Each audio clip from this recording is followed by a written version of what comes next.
नमस्कार दोस्तों, स्वागत है आप सभी का एक नए वीडियो में जहां पे आज हम बात करने वाले हैं किया सोनेट के बारे में।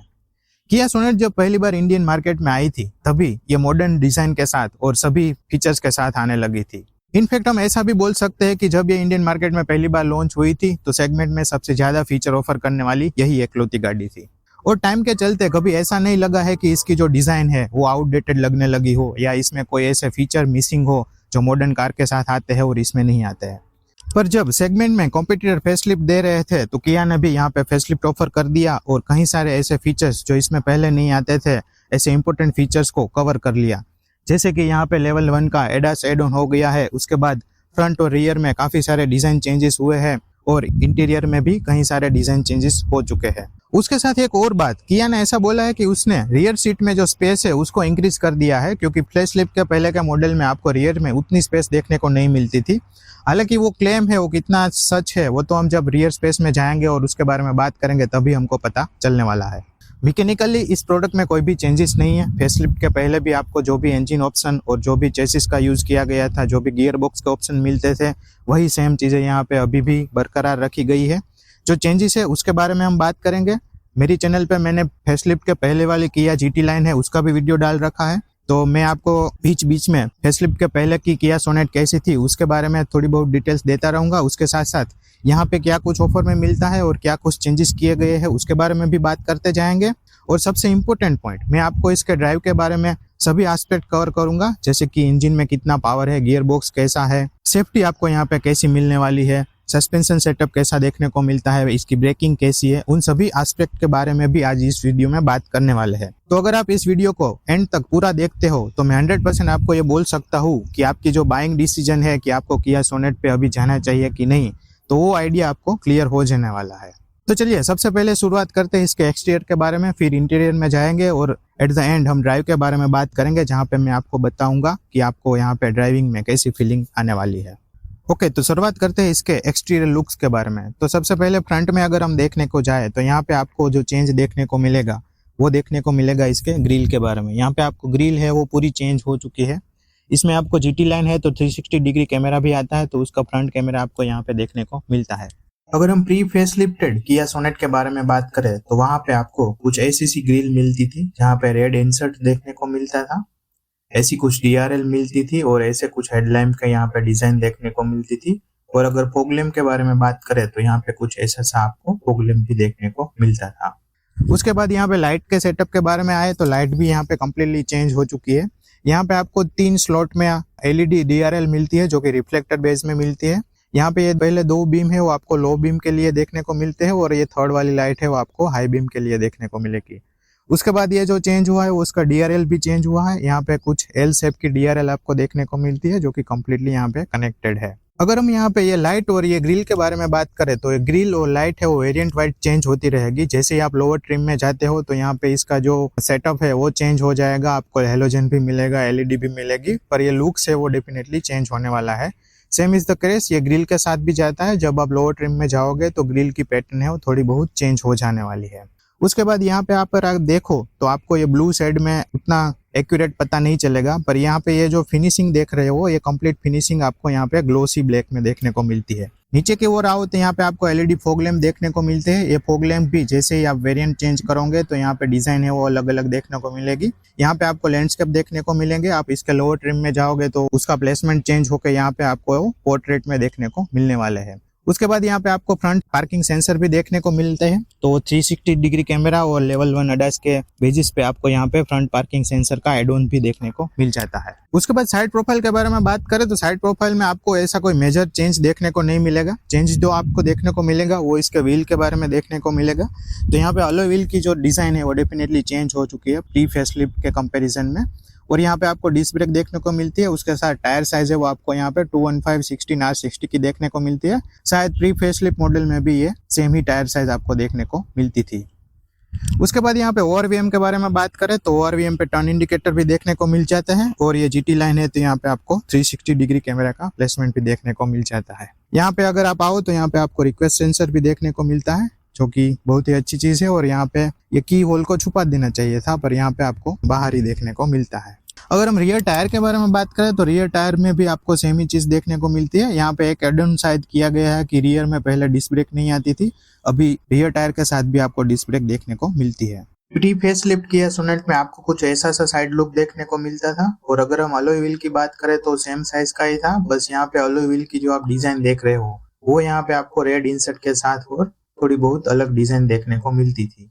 आपको कोई भी 360 डिग्री कैमरा का ऑप्शन प्री फेसलिफ्ट में नहीं मिलता था। अगर ये रियर टायर के चेंज के बारे में बात करें तो यहाँ पे आपको पहले डिस्क ब्रेक नहीं मिलती थी, अभी इसमें डिस्क ब्रेक एड ऑन की गई है। उसके बाद अगर हम रियल लुक्स के बारे में बात करें तो रियल लुक्स में सबसे बड़ा चेंज जो आपको देखने को मिलेगा वो आपको यहाँ पे कनेक्टेड टेल लैम्प देखने को मिलती है। ये जीटी लाइन वेरिएंट है तो आपको यहाँ पे ये जो लाइट है वो देखने को मिलती है। अगर आप लोअर ट्रिम में जाओगे तो यहाँ पे लाइट नहीं आएगी, सिर्फ और सिर्फ रियर गार्निश आएगी जो कि आपको दिखेगी कि ये कनेक्टेड है। यहाँ पे ये कम्प्लीटली जो लाइट है वो चलती है। प्री फेसलिफ्ट वाली सोनेट में आपको कोई भी कनेक्टेड टेल लैम्प का ऑप्शन नहीं दिया जाता था, पर वहां पे आपको कुछ इस तरह से डिजाइन देखने को मिलती थी। उसके नीचे आए तो यहाँ पे आपको जीटी लाइन का बेजिंग देखने को मिलता है, यहाँ पे बड़ा सा किया का लोगो और यहाँ पे सोनेट की भी ब्रांडिंग आपको देखने को मिल जाती है। रियर बम्पर में भी डिजाइन चेंजेस किए गए हैं, पहले आपको ऐसा बम्पर नहीं मिलता था। और आप अगर देखो तो यहाँ पे ये जो पार्किंग सेंसर है उसका भी प्लेसमेंट है वो बम्पर डिजाइन की चेंज की वजह से चेंज हो चुका है। यहाँ पे आपको दो करीब करीब पार्किंग सेंसर देखने को मिलते हैं और यहाँ पे भी आपको दो पार्किंग सेंसर देखने को मिलते हैं। तो किया ने कोई भी कॉस्ट कटिंग यहाँ नहीं की गई है। हालांकि ये पार्किंग सेंसर का जो प्लेसमेंट आप देखो तो ये पार्किंग सेंसर कुछ इस तरफ से लगा हुआ है, ऐसे स्ट्रेट नहीं है, थोड़ा बहुत ऐसा लगा हुआ है, और ये पार्किंग सेंसर थोड़ा बहुत ऐसा लगा हुआ है।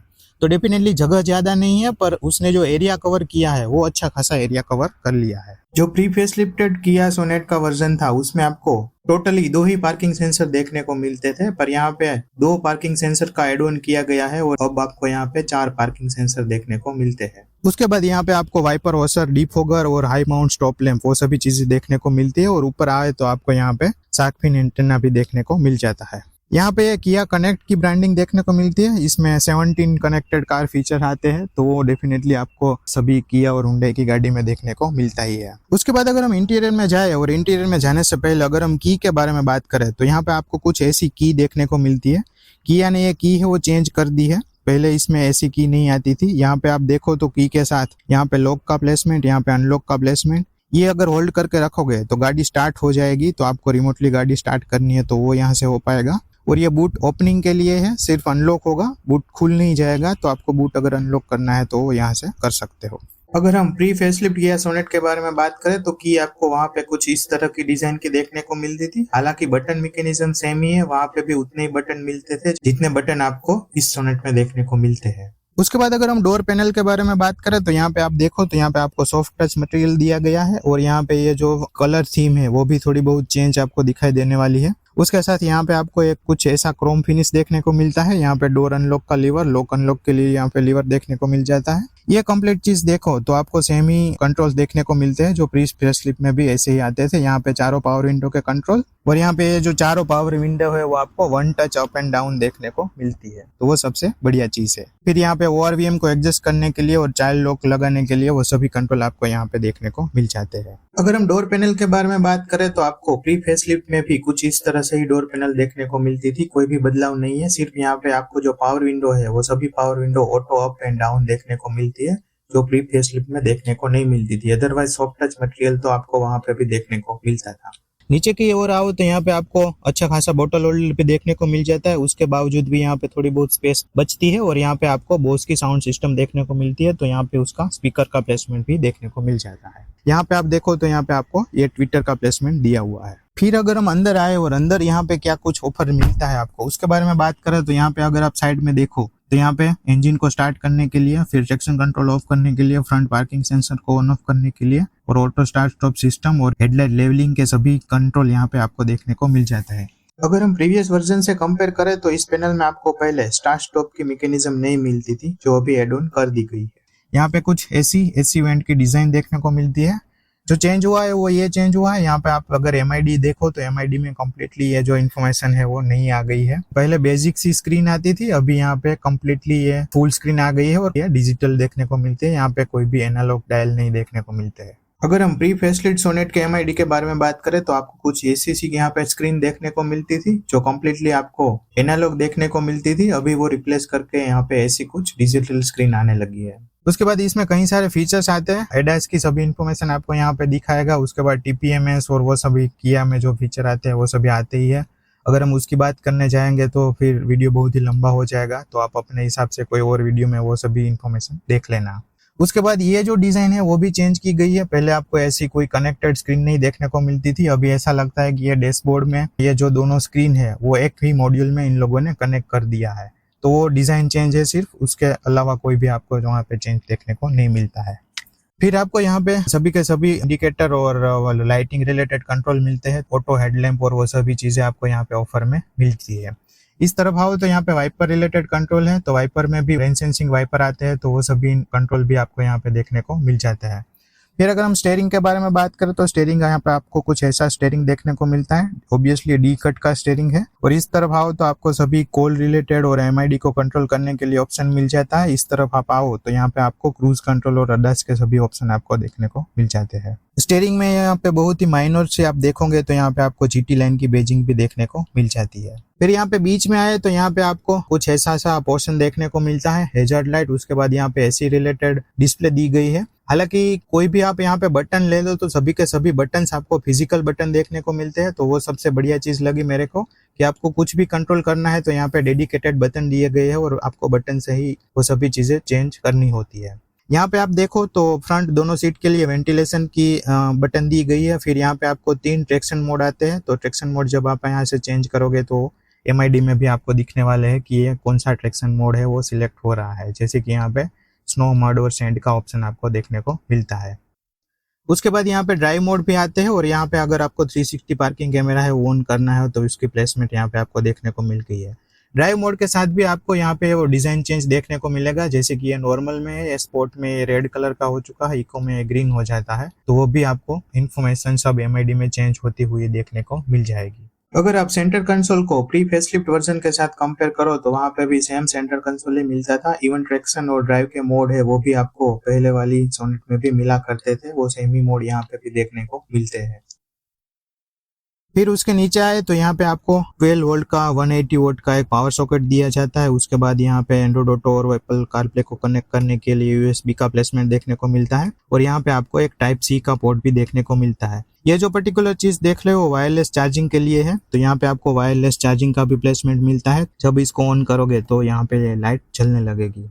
मेरे को एक इसमें फीचर की कमी लगी वो कि अगर आपको एंड्रॉइड ऑटो और एप्पल कारप्ले चलाना है तो केबल से चलाना पड़ता है। इसमें कोई भी आपको वायरलेस एंड्रॉइड ऑटो और एप्पल कारप्ले की मैकेनिज्म नहीं दी गई है। उसके बाद यहाँ पे ये डीसीटी वेरिएंट है 1 लीटर टर्बो वाला। तो यहाँ पे आपको कुछ ऐसा सा गियर नॉब देखने को मिलता है। यहाँ पे भी आप अपने हिसाब से अगर मैनुअल मोड में चलाना है गाड़ी को तो चला सकते हो। उसके अलावा आपको यहाँ पे पेडल शिफ्टर भी दिए जाते हैं। तो अगर आपको पेडल शिफ्टर का यूज करना है तो वो भी कर सकते हो। उसके नीचे आए तो यहाँ पे आपको कप होल्डर देखने को मिल जाता है। और यहाँ पे हैंड ब्रेक है, वो कोई भी इलेक्ट्रिक पार्किंग ब्रेक नहीं आती है। यहाँ पे आपको मैनुअल हैंड ब्रेक ही देखने को मिलती है। हालांकि चारों डिस्क ब्रेक है तो इलेक्ट्रिक पार्किंग दे सकते थे, पर यहाँ पे किया ने वो नहीं दिया है। यहाँ पे आओ तो यहाँ पे हेडरेस्ट देखने को मिल जाता है। और उसके नीचे अगर आप देखो तो एक छोटा सा कभी स्पेस दिया जाता है। हालांकि वो उतना एफिशिएंट नहीं है तो आई डोंट थिंक सो कि आप उसका प्रॉपर यूज कर पाओगे, पर आपको यहाँ पे देखने को मिल जाता है। फिर यहाँ पे आओ तो यहाँ पे ग्लव बॉक्स दिया जाता है। ग्लव बॉक्स की साइज है वो ठीक ठाक है, उतना बड़ा नहीं है। और अगर उस डोर के बारे में बात करें तो सेम ही चीज है। आपको पावर विंडो के कंट्रोल और वो सभी चीजें वहां पे आपको देखने को मिल जाती है।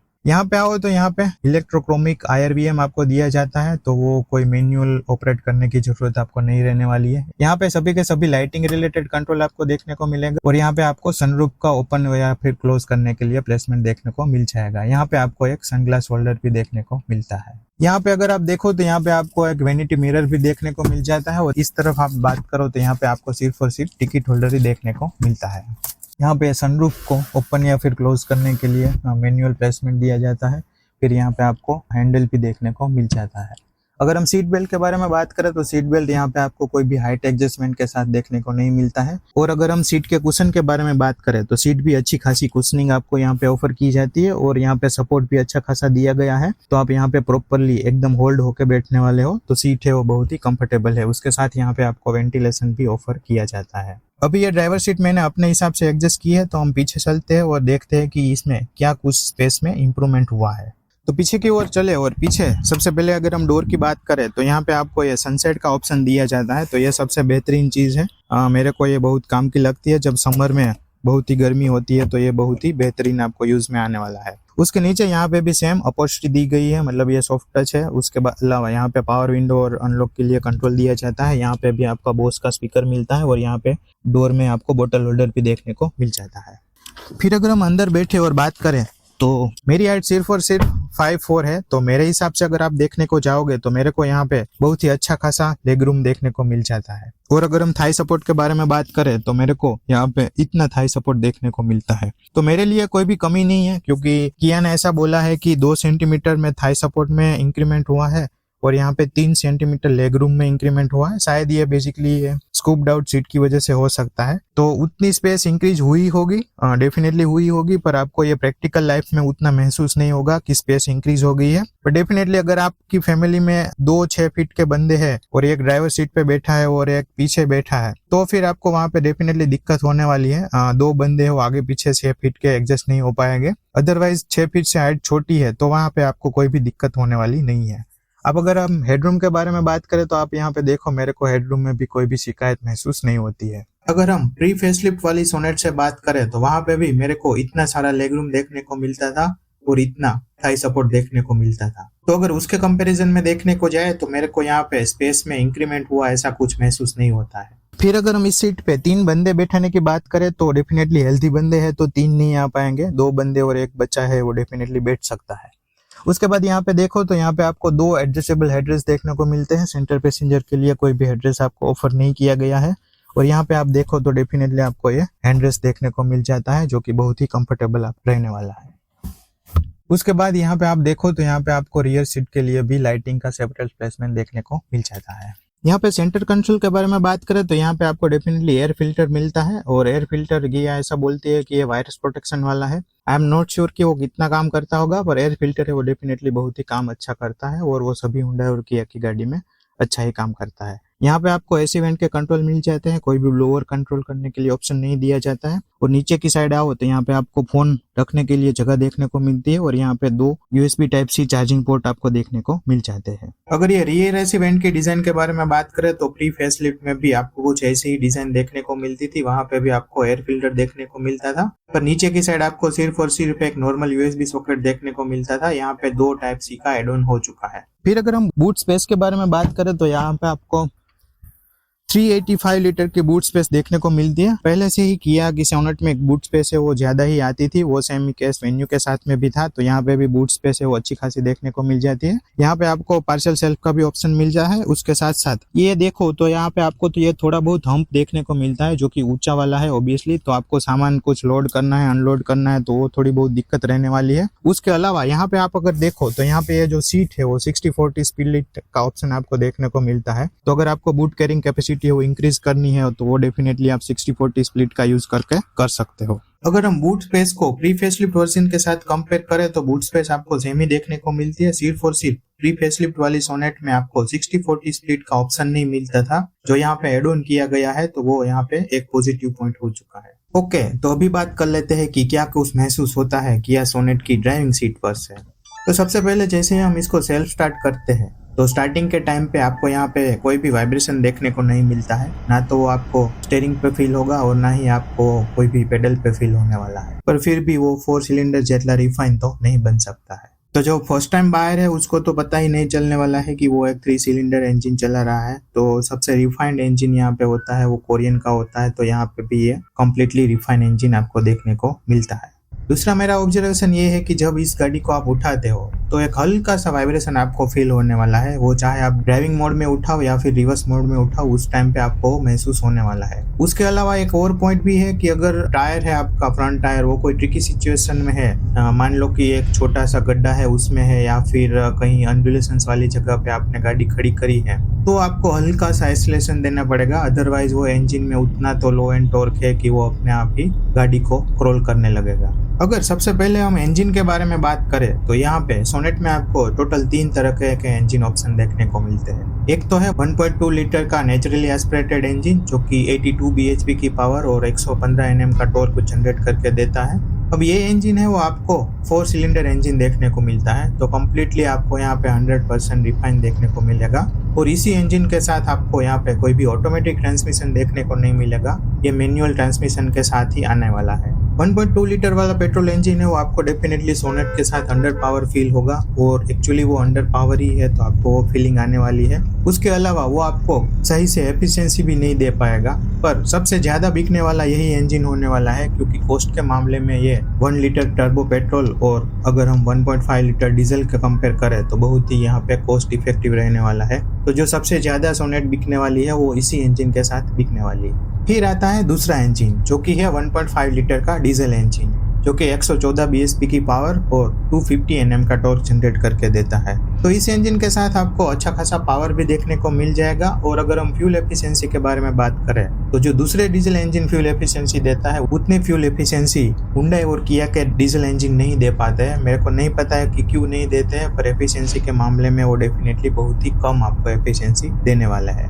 पर इस इंजन में आपको पावर डेफिनेटली फील होगा। 1.2 लीटर पेट्रोल इंजन जितना आपको पावरलेस नहीं फील होने वाला है ये। तो इस इंजन के साथ आप डेफिनेटली जा सकते हो। पर अगर आप ऐसा मान के जा रहे हो कि मेरे को सबसे ज्यादा फ्यूल एफिशिएंसी मिलेगी, तो ऐसा नहीं है। 1.2 लीटर वाले पेट्रोल इंजन में आपको जितनी फ्यूल एफिशिएंसी देखने को मिलेगी, उससे थोड़ी बहुत ज्यादा फ्यूल एफिशिएंसी आपको इस डीजल के साथ देखने को मिलने वाली है। और तीसरा इंजन है जो कि ये जो मैं चला रहा हूँ, यहाँ पे आपको ये 1 लीटर का टर्बोचार्ज पेट्रोल इंजन देखने को मिलता है, जो कि 118 bhp की पावर और 172 Nm का टॉर्क जनरेट करके देता है। अब ये इंजन उसके लिए डिजाइन किया गया है जिसको सही में पावर की जरूरत है, जिसको फ्रीक्वेंटली हाईवे पर जाना है और जो गाड़ी को स्पीड में चलाना पसंद करते हैं। यहाँ पे अगर हम टर्बोलेक के बारे में बात करें तो डेफिनेटली टर्बोलेक है, और वो होना भी चाहिए। कोई भी टर्बोचार्ज इंजन के साथ आपको टर्बोलेक तो महसूस होने ही वाला है। अगर आप 1500 से लेकर 1800 आरपीएम तक जाओगे तो वहाँ पे आपको डेफिनेटली टर्बोलेक महसूस होगा। उसके बाद यहाँ पे आपको बहुत ही अच्छा खासा पावर देखने को मिलेगा। और यहाँ पे अगर आप इस इंजन के मिड रेंज के बारे में बात करो तो वो आपको बहुत ही स्ट्रॉन्ग लगने वाली है। उसके साथ साथ बात करें तो आपको अगर आपकी राइड और भी एंगेजिंग बनानी है तो यहाँ पे आपको पेडल शिफ्टर का भी ऑप्शन दिया जाता है, तो पेडल शिफ्टर भी आप यूज कर सकते हो। पेडल शिफ्टर के साथ मैंने एक चीज ऐसी महसूस की कि पेडल शिफ्टर जब आप क्लिक करोगे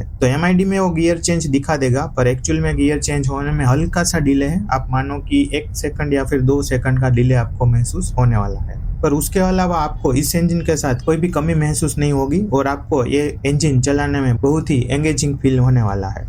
फिर अगर हम इसके राइड क्वालिटी के बारे में बात करें तो राइड क्वालिटी आपको यहाँ पे ठीक ठाक देखने को मिलती है। इतनी भी ठीक नहीं है जितनी आपने नेक्सॉन, ब्रेजा और 3XO की देखी है, उसके कंपैरिजन में आपको यहाँ पे राइड क्वालिटी थोड़ी हल्की महसूस होती है। अगर हम हैंडलिंग के बारे में बात करें तो 3XO की शायद इस सेगमेंट में सबसे अच्छी हैंडलिंग आपको देखने को मिलती है। और अगर हम सोनेट की हैंडलिंग के बारे में बात करें तो आप इसे ऐसा कह पाओगे कि आपको सिमिलर टू द ब्रेजा और नेक्सॉन जैसी ही हैंडलिंग आपको देखने को मिलती है। और अगर हम इसकी हैंडलिंग को वेन्यू के साथ कंपेयर करें तो वहां पे तो आपको कोई भी चेंज देखने को मिलेगा ही नहीं। उसके बाद अगर हम सस्पेंशन के बारे में बात करें तो सस्पेंशन आपको यहाँ पे डेफिनेटली स्टीफ देखने को मिलते हैं। अभी ये स्टीफ सस्पेंशन की वजह से आपको यहाँ पे इसकी जो हाई स्पीड स्टेबिलिटी है वो बहुत ही अच्छी देखने को मिलेगी। किया ने ऐसा क्लेम किया है कि सस्पेंशन के या फिर कोई भी मैकेनिकल मामलों में उसने इस सोनेट के साथ कोई भी चेंज नहीं किया है। हालांकि मैंने दोनों सोनेट चलाई हुई है तो मैं कंप्लीटली ये फील कर पा रहा था कि यहाँ पे सस्पेंशन है वो डेफिनेटली अच्छे हो चुके हैं थोड़े बहुत। अगर हम थोड़ी बहुत अनड्यूलेशंस वाली सड़क पे से इसको निकालते हैं तो आपको अंदर पता नहीं चलता है कि सड़क है वो अनड्यूलेशंस वाली है। और अगर हम छोटे मोटे गड्ढों पे से निकाले है तो वहाँ पे भी आपको उतना सारा एहसास नहीं होता है। तो सस्पेंशन डेफिनेटली इंप्रूव हो चुके हैं, पर किया ने ऐसा क्लेम किया है कि उसने मैकेनिकल चेंज नहीं किया। तो हो सकता है कि वो लोगों ने यहाँ पे टायर का जो OEM चेंज किया है तो उसकी वजह से भी राइड क्वालिटी में थोड़ी बहुत चेंज आए होंगे। तो सस्पेंशन सेमी सेटअप आपको देखने को मिलता है जो प्रीवियस किया सोनेट में मिलता था, पर टायर चेंज होने की वजह से आपको यहाँ पे जो गड्ढे और अनड्यूलेशन है वो उतने महसूस नहीं होते हैं। तो राइड क्वालिटी में डेफिनेटली वहाँ पे थोड़ा बहुत इंप्रूवमेंट आपको देखने को मिलेगा प्रीवियस जनरेशन वाली किया सोनेट से हम कंपेयर करें तो। अगर हम बॉडी रोल के बारे में बात करें तो बॉडी रोल बहुत ही कम है और हम बोल सकते हैं कि वेल कंटेंट बॉडी रोल है यहाँ पे, और ये तो होना ही था क्योंकि यहाँ पे आपको जो सस्पेंशन देखने को मिलते हैं वो डेफिनेटली स्टीप सस्पेंशन देखने को मिलते हैं। अगर हम रियर सीट के बारे में बात करें तो ये स्टीप सस्पेंशन की वजह से आपको रियर सीट में जो रियर पैसेंजर है उसके लिए राइड है वो बाउंसी फील होने वाली है। बाकी अगर हम इसकी एजिलिटी के बारे में बात करें तो एजिलिटी बहुत ही अच्छी है। सिटी ड्राइविंग में आपको ये कॉन्फिडेंस देने वाली है, और आपको कहीं पे भी टर्न लेना है तो वो आप कम जगह में से ले पाओगे। तो यहाँ पे अगर हम इसकी टर्निंग रेडियस के बारे में बात करें तो टर्निंग रेडियस ही आपको यहाँ पे ठीक ठाक है। आप इस सेगमेंट की कोई भी गाड़ी ले लो तो टर्निंग रेडियस ऑलमोस्ट यहाँ पे सबकी सेम ही देखने को मिलती है। फिर अगर हम इसके ब्रेकिंग के बारे में बात करें तो ये चारों डिस्क ब्रेक के चलते हुए मैंने क्या महसूस किया है कि जब हम इनिशियली इस गाड़ी को पिकअप लेते हैं, मतलब कि विदाउट एक्सीलरेशन चल रही है 10-20 की स्पीड पे चल रही है, तब जब आप ब्रेक लगाते हो तो बाइट यहाँ पे आपको बहुत ही स्ट्रॉन्ग महसूस होने वाली है। थोड़ी सी भी ब्रेक लगाने पे गाड़ी है वो ऑलमोस्ट रुक जाती है। पर जैसे ही आप स्पीड गेन कर लेते हो, मानो कि 40 या 15 तक चले जाते हो, तो उसके बाद आपको जो ब्रेक है वो फ्रेंडली देखने को मिलती है। वहां पे उतनी ज्यादा बाइट आपको देखने को नहीं मिलती है। तो इनिशियल लेवल पे बाइट बहुत ही ज्यादा है। जब गाड़ी चलने लगती है, प्रॉपर स्पीड मेंटेन कर लेती है, तो उसके बाद आपको जो ब्रेकिंग है वो नॉर्मल ब्रेकिंग ही देखने को मिलती है। बाकी ओवरऑल ब्रेकिंग के बारे में बात करें तो बहुत ही कॉन्फिडेंट है, बाइट भी ठीक ठाक है। आपको पता चल जाएगा कि मेरी गाड़ी है वो इतने डिस्टेंस पे स्टॉप हो जाएगी। और यहाँ पे आपको चारों डिस्क ब्रेक देखने को मिलती है, तो डेफिनेटली आप जब हाई स्पीड में जाते हो तो वहां पे भी आपको बहुत ही अच्छा कॉन्फिडेंस मिलने वाला है। उसके बाद अगर हम स्टीयरिंग के बारे में बात करें तो स्टीयरिंग भी ठीक ठाक ही है। आपको जैसे कोरियन में आपने देखा है वैसा ही स्टीयरिंग यहाँ पे भी देखने को मिलता है। फीडबैक अच्छा खासा है और बीच में आपको उतना प्ले भी देखने को नहीं मिलता है, तो आपको पता रहेगा कि मेरी गाड़ी कितना स्टीयरिंग मोड़ने पर कितना टर्न लेने वाली है। तो स्टीयरिंग के मामले में भी आपको यहाँ पे कोई भी शिकायत नहीं रहने वाली है। उसके बाद अगर हम इसके अडास के बारे में बात करें तो डेफिनेटली कोरियन के कोई भी आप अडास ले लो तो सही से काम करते हैं। हमने कभी भी इसके साथ इश्यू देखा नहीं है। लेवल 1 का ही आपको अडास यहाँ पे देखने को मिलता है। तो जो पीछे वाले अडास के जो भी फीचर आते हैं वो कोई भी फीचर आपको देखने को नहीं मिलता है, जैसे कि ब्लाइंड स्पॉट मिरर हो गया या फिर रियर ट्रैफिक क्रॉसिंग है। पर जो फ्रंट वाले अडास के जितने भी फीचर है वो यहाँ पे सही से काम करते हुए दिख जाते हैं। ब्लाइंड स्पॉट मिरर के बारे में बात करें तो आपको MID में डेफिनेटली देखने को मिलता है, पर आपको सिर्फ और सिर्फ मिरर में देखने को नहीं मिलता है। मिरर में कोई भी उसकी लाइट आपको देखने को नहीं मिलेगी। उसके बाद अगर हम इसके माइलेज के बारे में बात करें तो माइलेज में ये टर्बोचार्ज इंजन है। तो अगर आप लाइट फुट से चलाते हो और गाड़ी को इस तरह से चलाते हो कि मेरे को अच्छी माइलेज निकालनी है, तो जाके ये आपको 12 to 30 किलोमीटर पर लीटर सिटी में माइलेज निकाल के देगी। और अगर हम हाईवे की बात करें तो हाईवे पे आपको ये 60 to 70 किलोमीटर पर लीटर की माइलेज देने वाली है। अगर आप इसको स्पोर्ट मोड में चलाते हो और बहुत ही रेस कंडीशन में चलाते हो तो डेफिनेटली आपको ये माइलेज ड्रॉप देखने को मिलेगी, और सिटी में इसकी माइलेज आप सिर्फ और सिर्फ सिंगल डिजिट में ही निकाल पाओगे। अगर हम विजिबिलिटी के बारे में बात करें तो विजिबिलिटी में भी कोई भी शिकायत पहले भी नहीं थी, अभी भी नहीं है। अगर आप ए पिलर की बात करें तो पिलर है वो थीन दिए गए हैं, तो आपको प्रॉपर व्यू वहां से दिखने को मिलेगा। अगर हम IRVM और ORVM की बात करें तो वो भी ठीक ठाक साइज के ही है। IRVM के केस में आपको सेंटर पैसेंजर के लिए हेडरेस्ट नहीं मिलता है, तो डेफिनेटली आपको सब कुछ वहां से दिखने वाला है। ORVM के बारे में बात करें तो यहाँ पे ORVM की साइज भी आपको ठीक ठाक ही देखने को मिलती है। उसके अलावा अगर हम हेडलैम्प थ्रो के बारे में बात करें तो हेडलैम्प का थ्रो भी अच्छा खासा है। यहाँ पे आपको LED रिफ्लेक्टर देखने को मिलते हैं, तो आपको नाइट ड्राइविंग में इसके हेडलाइट के थ्रो से कोई भी परेशानी नहीं रहने वाली है। हालांकि जब फोगी कंडीशन होगी तो यहाँ पे आपको जो फॉग लैंप मिलते हैं वो भी LED में मिलते हैं, तो वहाँ पे डेफिनेटली आपको थोड़ी बहुत परेशानी रहने वाली है। पर जब क्लियर वेदर में आप चलाते हो, ज्यादातर केस में तो हम क्लियर वेदर के साथ ही चलाने वाले हैं, तो वहाँ पे आपको कोई भी दिक्कत हेडलैम्प के थ्रो से नहीं रहने वाली है। उसके बाद अगर हम सेफ्टी के बारे में बात करें तो किया ने इस सोनेट को क्रैश टेस्ट के लिए नहीं भेजी है, तो हम कोई भी कमेंट नहीं कर सकते हैं कि ये कितने स्टार करेगी।